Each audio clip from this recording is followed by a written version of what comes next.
महाकुंभ मेले में जब शाही स्नान के दिन हर कोई आस्था की डुबकी लगा रहा था, तब मोहित कुछ ऐसा प्लान कर रहा था जो उसके बुजुर्ग माँ बाप ने सोचा भी नहीं था। मेला की शुरुआत हुए बहुत दिन हो गए थे और बेटा रोज माँ बाप से महाकुंभ में स्नान की बात करता था। बूढ़े माँ बाप हर बार बेटे को प्रयागराज जाने से मना कर देते थे क्योंकि खर्चा बहुत होगा।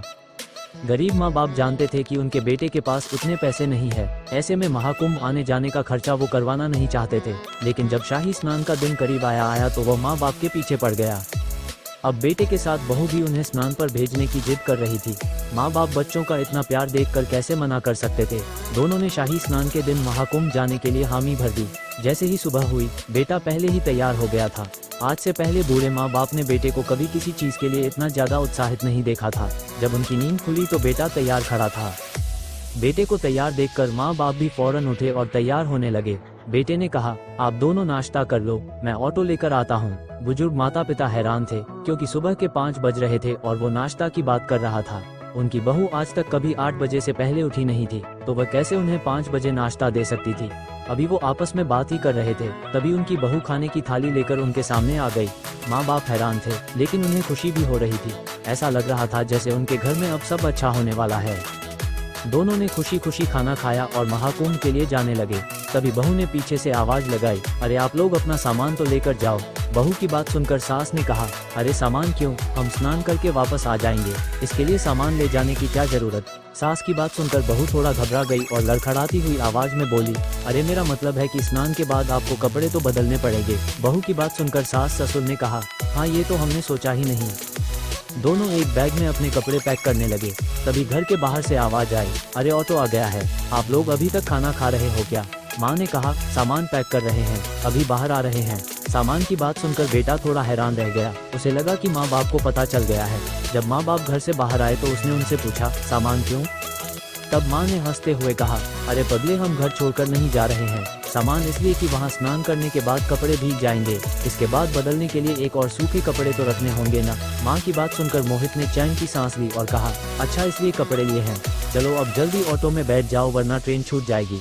माँ बाप आज बहुत खुश थे क्योंकि बहुत दिनों बाद उनका बेटा उनके लिए कुछ खास कर रहा था। हंसते मुस्कुराते ट्रेन का सफर भी पूरा हो गया और वह प्रयागराज पहुँच गए। प्रयागराज पहुंचते ही मोहित का बर्ताव माता पिता के प्रति अब थोड़ा बदलने लगा था। माँ ने बेटे से चाय के लिए कहा तो उसने मना कर दिया। मोहित ने कहा, माँ अब चाय नाश्ता बाद में करना, पहले जल्दी से स्नान कर लेते हैं। तीनों ने मिलकर शाही स्नान किया, फिर कपड़े बदले।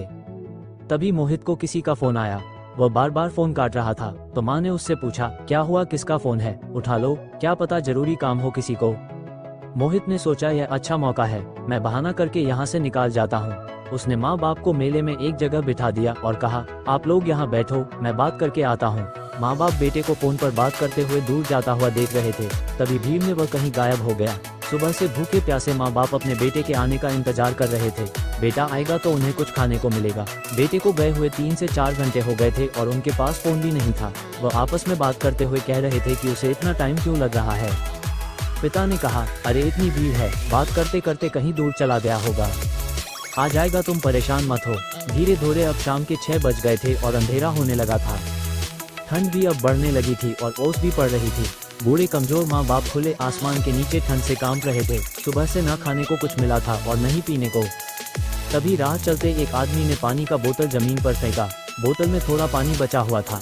दोनों लोग बोतल की तरफ देख रहे थे और उस आदमी के जाने के इंतजार करते। जैसे आदमी वहां से हटा, बुजुर्ग पिता ने फौरन पानी का बोतल उठा लिया। उसने बोतल का ढक्कन खोला और अपनी पत्नी को दिया। कांपते हुए हाथों ने बुजुर्ग माँ ने पानी पिया और थोड़ा सा पानी बचाकर अपने पति को भी पीने को दिया।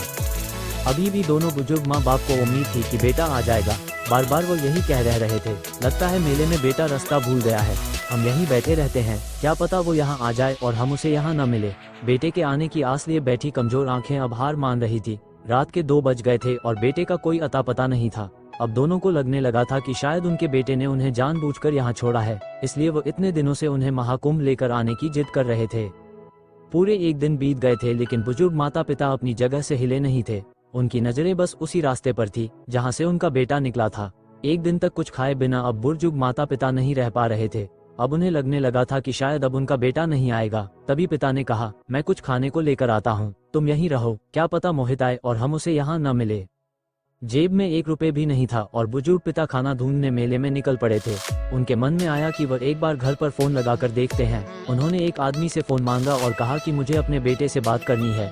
आदमी ने फोन दे दिया। फोन लगा तो बहू ने फोन उठाया। उसने बहू से कहा कि मोहित घर में है क्या, हम उसका इंतजार कर रहे हैं। बहू घबरा गई और उसने फोन काट दिया। बुजुर्ग ने फिर फोन मिलाया तो बहू ने गुस्से में फोन उठा कहा हमें दोबारा फोन मत करना, हमारा आपके साथ अब कोई रिश्ता नहीं है। बहू की बातें सुनकर तो जैसे बुजुर्ग पिता के पैरों से जमीन ही खिसक गई थी। बुजुर्ग पिता भीड़ में जोर जोर से चिल्लाने लगा और कहने लगा, ऐसे मत करो बेटा, हम बुरे लोग कहाँ जाएंगे, हमें ऐसे अकेले मत छोड़ो, प्लीज हमें ले जाओ। बहू ने फोन काट दिया और फोन बंद कर लिया। बुजुर्ग ने आदमी का फोन देते हुए शुक्रिया कहा और वहीं बैठकर रोने लगे। तभी उनके दिमाग में आया, बेटे की आवाज़ घर में से नहीं आ रही थी। शायद उनका बेटा उन्हें लेने आएगा। हो सकता है कि वह हमें खोज रहा हो और उसे भीड़ में हम नहीं मिल रहे हो। ये सोचते हुए उन्होंने अपने आंसू साफ किए और पास की एक दुकान पर पहुंच गए। उन्होंने दुकानदार से कहा, अरे बेटा कुछ खाने को दे दो, हमने कल से कुछ खाया नहीं है, मेरा बेटा आ जाएगा तो मैं पैसे दे दूंगा। दुकानदार ने गुस्से में उन्हें ये बोलते हुए भगा दिया कि भीख मांगने का अब नया तरीका खोजा है क्या, पैसे लाओ तो खाना मिलेगा वरना नहीं। बुजुर्ग पिता के पास भी हिम्मत अब नहीं बची थी, लेकिन वह अपनी पत्नी के लिए कुछ खाना लेकर जाना चाहते थे। तभी उन्होंने देखा कि लोग कचरे के डिब्बे में बचा हुआ खाना डाल रहे हैं। उनके मुंह में पानी आ रहा था, लेकिन कचरे से निकालकर कैसे खाना खाए। दिल पर पत्थर रखकर उन्होंने कचरे के डिब्बे में हाथ डाला और खाने की थाली उठाने लगे। तभी वहाँ एक लड़का आ पहुँचा। वह बहुत देर से उन्हें देख रहा था। उसने उन्हें रोकते हुए कहा, अरे अरे ये आप क्या कर रहे हो, मैं आपको पैसे देता हूँ, आप खाना खरीद लीजिए। लड़के की बात सुनकर बुजुर्ग पिता की आंखों में आंसू भर आए थे। वह कांपती हुई आवाज में बोले, मुझे पैसा नहीं चाहिए, बस मेरी बीवी वहाँ बैठी है, कल से हमने कुछ खाया नहीं है। बुजुर्ग आदमी की बात सुनकर लड़का भी उदास हो गया था। उसने उन्हें एक कुर्सी पर बिठाया और 2 लोगों का खाना खरीद लिया। उसने बुजुर्ग आदमी से कहा, अम्मा कहाँ है, चलो मैं भी आपके साथ चलूंगा। बुजुर्ग पिता ने अपने आंसू साफ किए और हल्की मुस्कान के साथ बोले, अगर उसने मुझे रोते हुए देखा तो उसकी भी उम्मीद टूट जाएगी, इसलिए मैं उसके सामने ऐसी नहीं जा सकता। लड़का उन्हें हल्की से प्यारी मुस्कान के साथ देखकर भावुक हो गया था।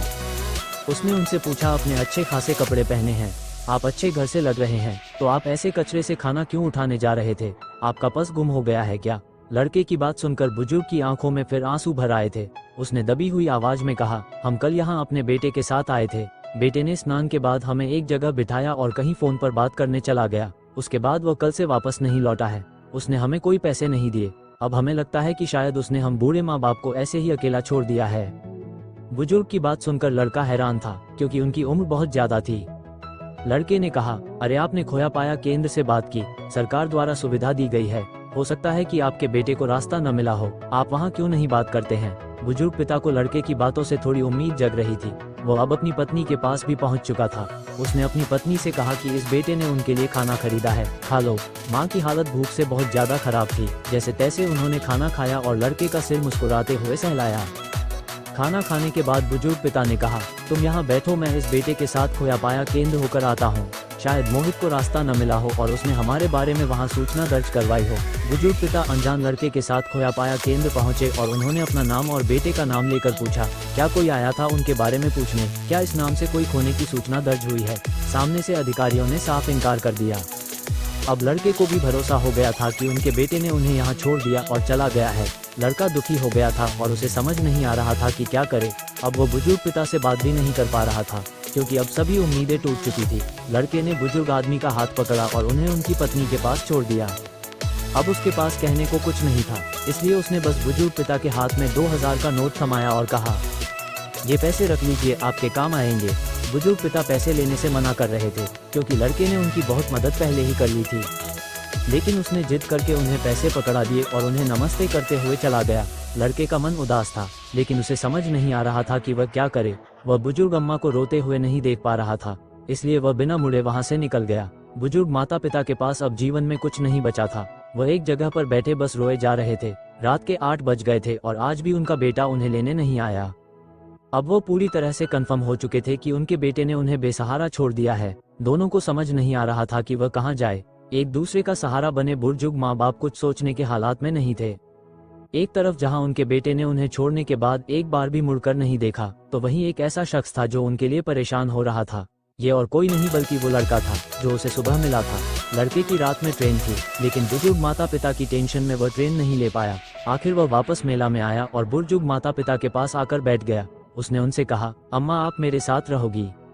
मैं अकेले एक फ्लैट में रहता हूँ।